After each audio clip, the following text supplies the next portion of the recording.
So for those of you who might be new or new-ish to what we're doing here, with soul care, we value so greatly the intentional practices and things that support the health of one's soul as a first order priority, not when you have nothing better to do with your time, is something that's vitally important, and especially to those of us involved in significant leadership roles. So we are creating a space to every week pause. And for me, this is a Friday afternoon, and the end of the week, I'm in the US, in the state of Colorado, in the town of Boulder, and beautiful Rocky Mountains nearby, but you may be joining us from anywhere. And so part of the goal of doing this in some of these collaborative environments or relational platforms is so that you can give us your name and maybe where you're showing up from in the chat. And if you're catching this sometime later than live, that's awesome too. We hope it'll have value to you whenever you find it. Each week we come in here and talk about a spiritual practice as well. We give time to reflect on the week and think about something significant that might have happened that we want to notice and maybe express gratitude for, that kind of thing. It's also a way to update our community about some of the things that are going on with soul care, and then also get to know more of those who are tracking with this conversation. So if that's you today, we're just really glad you're here. So if you can, in the chat, in messaging, whichever platform you're in, go ahead and shoot your name and maybe what city you're coming in from. And so, Shawn, I'm going to have you do that because I already said I'm Mindy. I'm in Boulder in the U.S. Say a little bit about who you are, and then I want to let everybody know kind of the fun backstory of how you and I met and some of the projects we've been working on this year. Yeah, sure. So I'm in Lancaster, Pennsylvania. I live just south of Lancaster City, which has about 60, 70,000 people. And I live down here with my wife, Miley, and our 6 kids. We have a bookstore in Lancaster City called Nooks. And I also co-write and ghostwrite books for a living. And I have also written fiction and a memoir.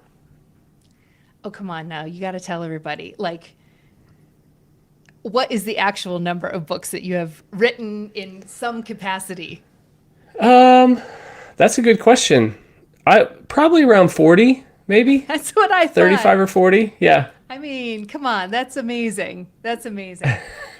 And you and I had not met. We do know some people in common, it turns out, but you and I had never met until the summer of about 2 years ago, if I remember correctly. It would have been June, I think, of that year, when a mutual friend was working with me as I was just stepping into soul care, coming out of my prior work at Glue and many, many years in different kinds of ministry and organizational leadership. And that friend was kind of working through, Mindy, what's your strategy? How are you thinking about this? And he's like, you really need to work on getting some of your core ideas with soul care into a book context. Get a framework, get all those kind of things out, which was a great idea, but I felt overwhelmed by it because of how full my life tends to be. And I'm one of those people that, like, I do a lot of speaking and that kind of stuff, but I haven't as much been a lover of the blank page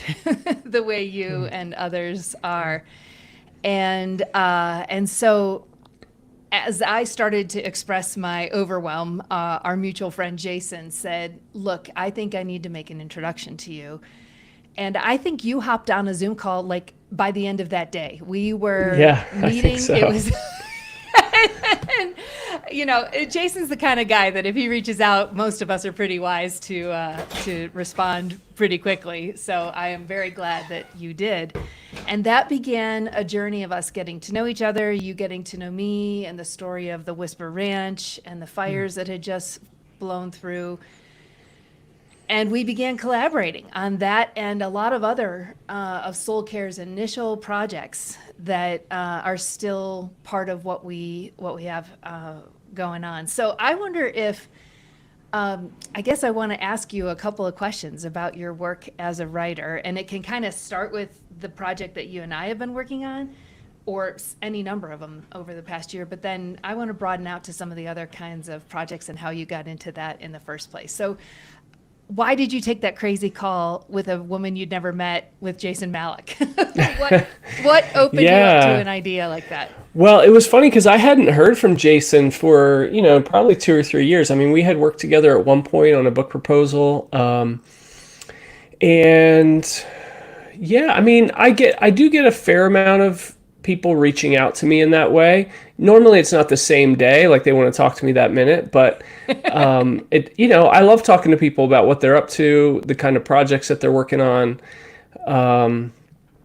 what their, what their dreams are, what they're interested in communicating. And so, yeah, it was great meeting you. I remember, I don't know, was it a few weeks later, a month later, when I came out to Boulder? I think one of the reasons that you were having a hard time getting going, if I remember correctly, is just the sheer amount of information that you have, that you had sort of compiled over the years. So like you had previous books that you had written, and then you've spoken so many times, so many articles written, so many things that you wanted to do with soul care. And so just the sheer amount of material, there was so much when we first sat down. And I think if I remember correctly, it did take us a little bit to work through that and to figure out what an outline might look like. Mm-hmm. But I find that's usually the case. Like when I sit down with people to write a book, figuring out what they want to say and who they want to say it to are probably the two biggest questions. And once you have that figured out and can nail down an outline, the writing of the book is not, it all kind of falls into line once you have that in place. So, but yeah, I just remember I loved Boulder, fell in love with Boulder as soon as I got out there. What a beautiful place. And, just had so much fun getting to know you and your family. And yeah, it was great. I loved it. Yeah, I loved it too. And truly the book that's about to release in about a month from tomorrow would not have come together. Now, because you've worked closely with us on that and several other projects with soul care over the last few years, and I feel like you ended up with even a fair amount of sympathy for how it was hard to get the time to just craft words on pages, and words matter a ton, and they matter a ton to me, and to anyone who takes the time to read the words that someone else or a team of people have written. And so for you to step into that role has just been a game changer and a gift. But that's not how you got into this. I love hearing you talk about how you got into writing and specifically working with others to help them craft their stories. Yeah, so I was, let's see, this would have been like 2008, 2009. My wife and I were living in Virginia, Northern Virginia, and I had a painting business, like a commercial residential painting company. That by the middle of 2009 we knew was not going to last for much longer, just because of the burst of the property bubble, and there were a lot of things that kind of came together to make that road a difficult one. So we moved back up to Pennsylvania, moved in with my parents, 4 kids at the time, which isn't a great feeling when you're like 29, 30 years old and feel like starting over from scratch. So that was a rough time. But we did say, my wife and I sat down, Miley and I, and just decided that we were kind of tired of just living a life that everybody thought was like responsible or expected, or, we'd chased so many different things up to that point without really doing the things that we loved. And so we decided that for 6 months I would focus on writing. I had a couple of projects lined up. So this would have been the end of 2009. We'll take it to the middle of 2010, see how it goes. If that doesn't work out, then I'll get a job or something, find something that will pay the bills. And I've had work ever since then. So almost 15 years now. It would be 15 years ago this time, August, September, when we made that move. And so I got into co-writing and ghostwriting, helping people tell their stories.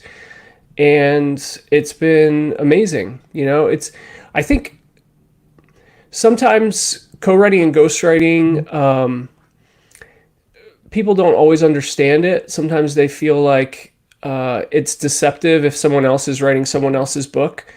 And I can understand why people feel that way. But I think as I've as I've matured in my craft and just as a creative person, as a writer, I've come to see how much collaboration plays a role in every project. So, even if an author writes their own book by themselves, there are editors that are having input. There are, beta readers who are coming back and saying you need to change this, or this doesn't make sense, and so no book really ever comes to life on its own.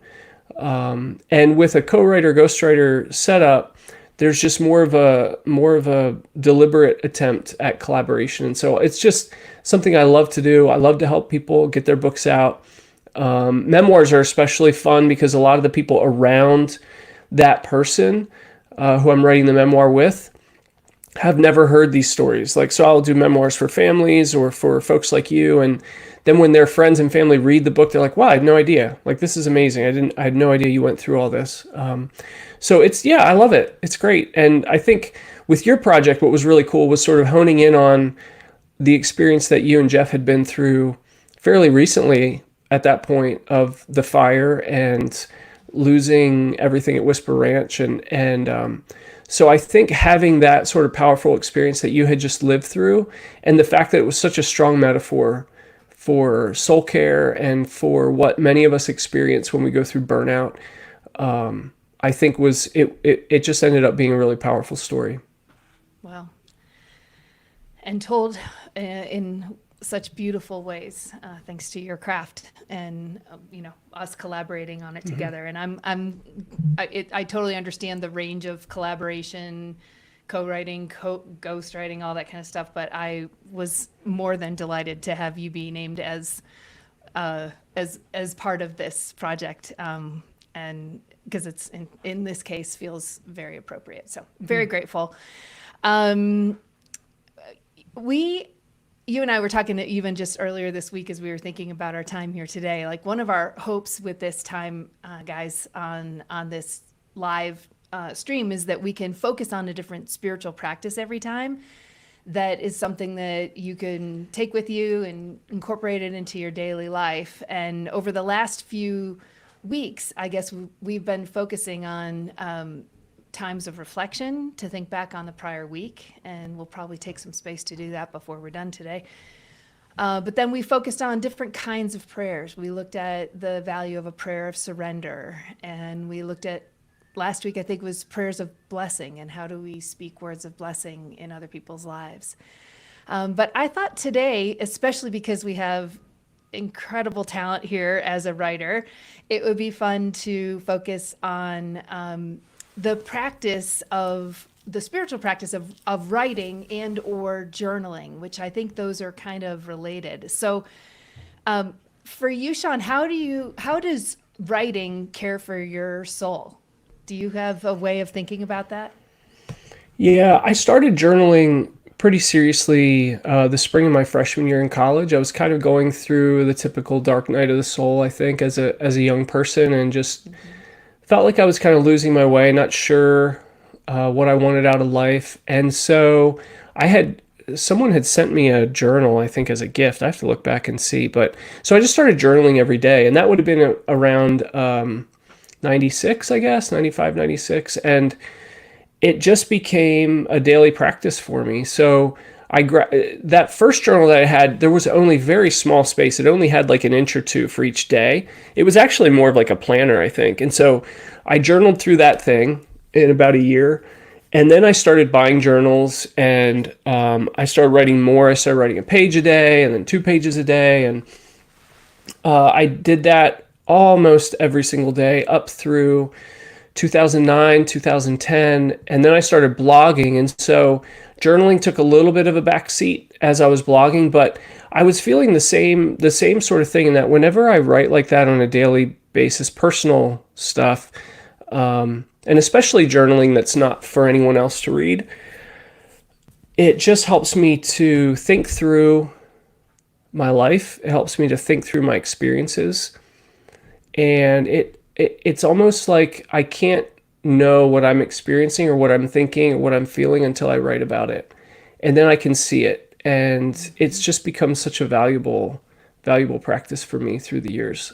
Yeah, I was going to ask you that. So back in college or those early years after college, did you, I mean, did you have a sense that you would ever become a writer, or were you just writing for the self-expression period?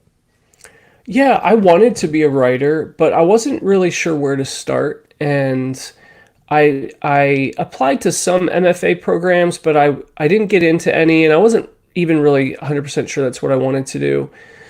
So for me, it was daily practice in some ways. So yeah, I guess journaling for me would have been twofold. It was personal reflection, it was soul care in that way, but it was also preparation and practice, doing something that I really felt that I was called to do, but I wasn't really sure, how or if that would ever play out, in any kind of a more meaningful, bigger way. Yeah, that makes sense. I know for me, I started journaling, yeah, earlier in terms of date, but in the same season of life of in college and those kinds of things. And I would agree. I don't know if you and I've ever talked about this, but I come off in the world probably a bit more extroverted than I actually am. And the introverted, more natural side of me, I think I really resonate with that. Like a lot of times I wouldn't know what I thought about a thing until I got quiet enough to force it into words in the pages of a journal. And that meant confronting things that I might not have otherwise have wanted to pay attention to. But I'm so glad that that practice of reflection, kind of self-examination, but then self-expression, even in a very private way, never intended to be read by anybody, was vital for me to know what I thought, what I think about Yeah. things. They Did say you do you some ever go back and sorry, do you ever go back and read your journals, Mindy? Your old stuff? I have. How has that experience been? It's actually usually very powerful. Sometimes it reminds me of how hard certain seasons were that you kind of forget Yeah. about. Other times it reminds me of just really ordinary, fun little things that would be forgotten if I hadn't Yeah. jotted them down. A conversation with one of our kids when they were young, or a visit from a friend. Like you just forget. Yeah. When I've done teaching on journaling, I often quote one of my, I think it was like a field biology class that I took in college, that the professor, and now in recent years, I think he was actually quoting someone else. So maybe you know the original origin of this, but he said, because he was requiring us to take field notes while we were out in a forest, and what did we see and what did it look like and how many leaves and what direction were they coming from, and all, what kind of tracks did we see in the mud, that kind of thing. And he said the weakest pencil is better than the strongest memory. Wow, that's awesome. Isn't that great? Yeah. The weakest pencil is better than the strongest memory. And so that, for me, when I've gone back and read, has been causing me to remember things that I never would remember, because Yeah. even if it was a weak pencil and I didn't know the first thing about sentence structure, it was there. And the other thing I will say about rereading journals, it's usually when I'm like moving and I have to move them all, and I'm like, oh, let me just take a look inside, and then like 4 hours later I'm at a puddle still Right. reading. It's like Jeff will walk in and it's like, I thought you were packing. I'm like, yeah, I kind of am, but Yeah. not really. Yeah. But the things that I would have been so prayerful about, like often my journals are full of like, God, this is where we need help, or this is where I'm confused, or this is a really important desire. Just really sweet to look back on those seasons and see, in oftentimes very great hindsight, decades, Yeah. how the things I was concerned about that day have resolved. So yeah, for me, journals have been all that. How about you? Do you go back and read? I do every once in a while. Yeah, and kind of the same experience, especially that idea of like I will have written things, and even after reading them I can't remember living that experience. It's like I'll read about going somewhere with Miley and the kids 10 years ago, and I'll think, I don't even remember that. Like, even now that I have this cue, like, it must have happened. I wrote it down, but I can't picture it. And so it is really interesting how that brings us back. And I think too, it's just so encouraging. You know, when you look back, especially in some of the hardest times of your life, times where you thought, I don't know that this is going to work out. Like, I have no idea how this could work out. And now 15 years later, you know, 15 years ago, when we were making that move to my parents, we were devastated. We were leaving a community in Virginia that we loved, a church that we loved, friends that we loved. I mean, we were only moving 3 hours away, but we knew that we weren't going to see these people on a regular basis anymore. And it was a tough time. And so to go back and read about that and to realize, wow, we did it. Like, we made it through that. And it was actually for our best, like it was actually a gift.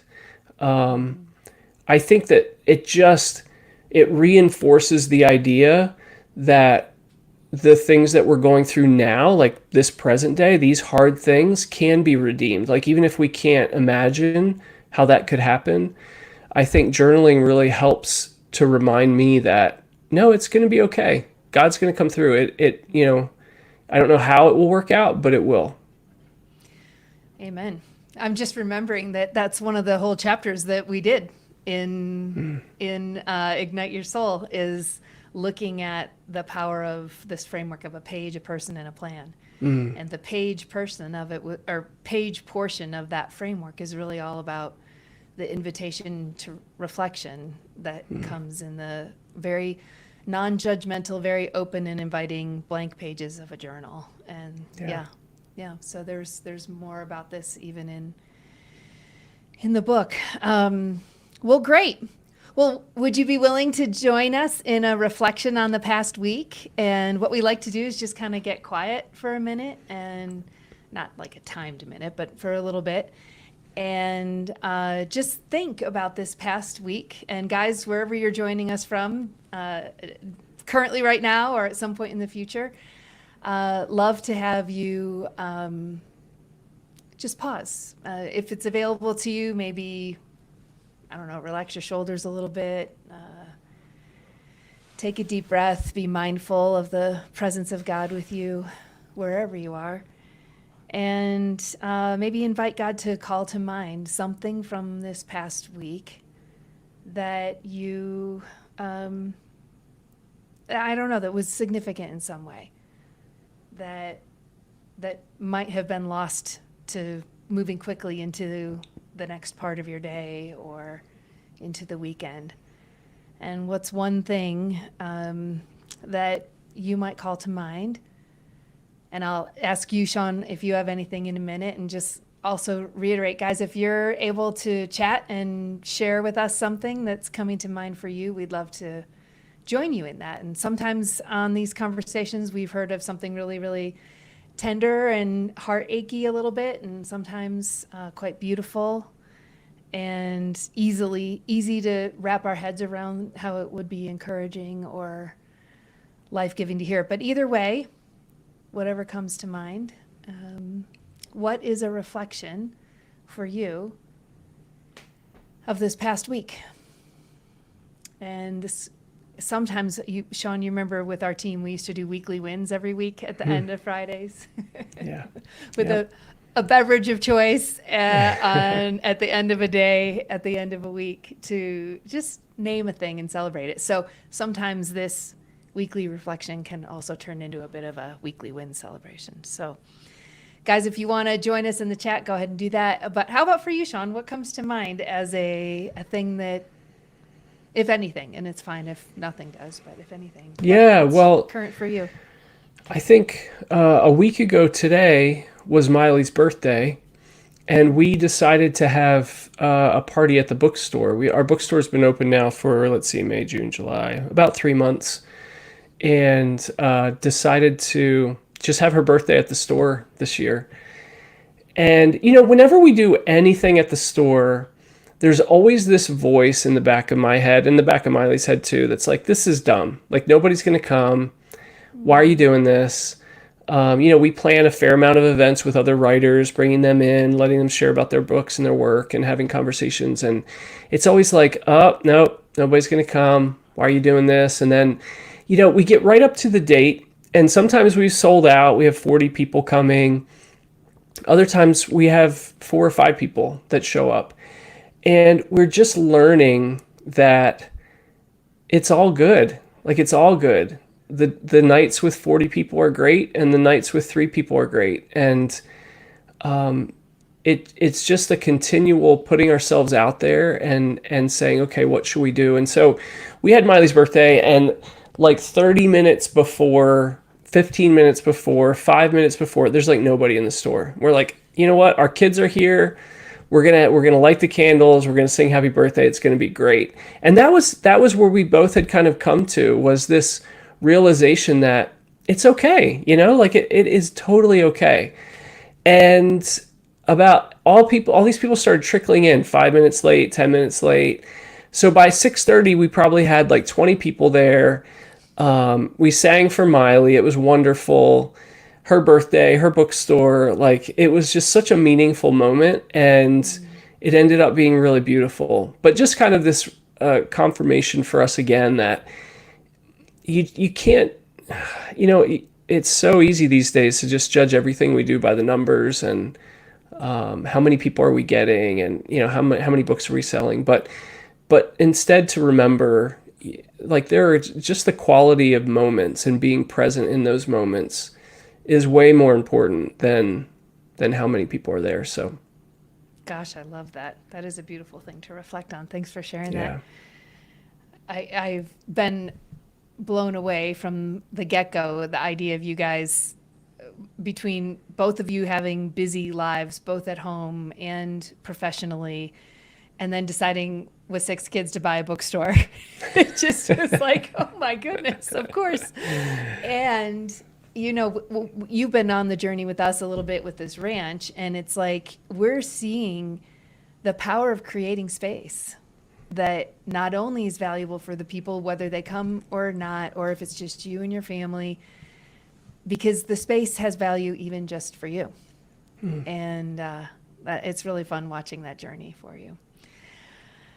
Oh, well, another fun thing I can share that was a conversation as of like a couple hours ago for me, is that I just had a great call with like YouVersion, and looking at getting some soul care Bible plans up in YouVersion. It'll take some time before we're able to do it, but had a great conversation with their partner team, and that was so encouraging and exciting to see about putting that into place. And so that awesome. would be a weekly win. Yeah, a fun thing to celebrate.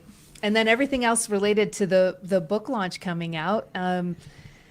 We decided to do a virtual, what do we call it? Like a book club, an actual book club, but do it in digital spaces rather than meeting in a living room or anything. And I think we're up to, 120 people or so that have signed up for it. And we'll see what it's like and hopefully we'll have even way more than that by the time it starts, because it doesn't start till September 1. So people from all over the world, it'll be really fun to see how those conversations go, and seeing people engage with the things you and I labored long and hard together on. So really excited about that. Oh, well, guys, thanks for joining us for our Soul Care Reflection Weekly, focusing on a different practice each time. And Shawn, I can't thank you enough for joining at the end of your day in Eastern time there. And I look forward to more to come. I really do. Oh, thanks, Mindy. Yeah, thank you. It's Send so much fun to work Miley. together. I know. It was a blast. Very good. Yeah. I miss all the regular cadence of I know, you me kind of too. helping our online course and some of the content we were developing for that. I mean, you've had a hand in a lot of the soul care resources that have been created. So just super grateful for you, for your heart, for your gifting, and for the chance to work together. So Anyway, Godspeed. Have a great weekend. Same to you, everybody. Take good care.